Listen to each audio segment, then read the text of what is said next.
बहुत पहले की बात है। सलीमपुर नाम का एक गांव था। उस गांव में जगदीश नाम का एक आदमी रहता था। उसका एक 5 साल का लड़का था और वह एक बहुत ही खतरनाक बीमारी से जूझ रहा था। उस समय गांव में अस्पताल की सुविधा बहुत कम हुआ करती थी, लेकिन जैसे तैसे करके उसका इलाज किया गया और काफी इलाज के करने के बाद भी वो जिंदा नहीं बच सका। रात में उसकी मौत होने से दूसरे दिन सुबह ही उसका अंतिम संस्कार करने का निर्णय किया गया। उसी रात को बगल के गांव में सोहन नाम के एक आदमी की कुएं में गिरने से मौत हो गई थी। उसके घरवाले ने उसी समय उसका अंतिम संस्कार कर दिया और उसकी आत्मा इधर उधर भटकने लगी।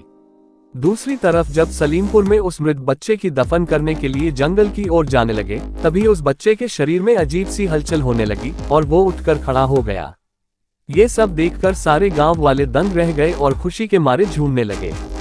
लेकिन लोगों को ये नहीं पता था कि उस बच्चे के शरीर को किसी और आत्मा ने जकड़ रखा था। उस 3 साल के बच्चे में 20 साल के सोहन की आत्मा घुस चुकी थी।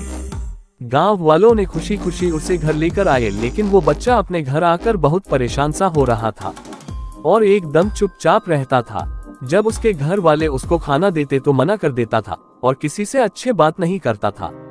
बहुत कोशिश करने के बाद थोड़ा सा खाना खा लेता था। एक दिन वो बच्चा अपने पिताजी के साथ बाजार जा रहा था। तभी थोड़ी देर बाद अचानक उस बच्चे को वो कुआं दिखाई दिया जहां सोहन की मौत हुई थी।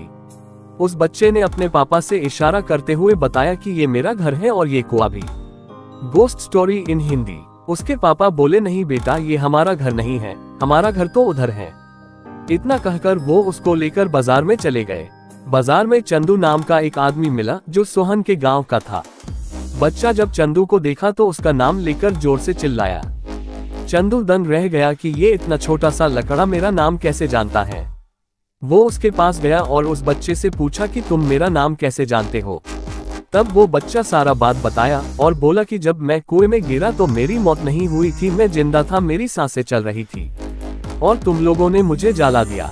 मेरी आत्मा इधर उधर भटक रही थी। तभी मैं इस बच्चे के लाश को जाते हुए देखा और इसके शरीर में चला गया और तब से इसके साथ रहने लगा।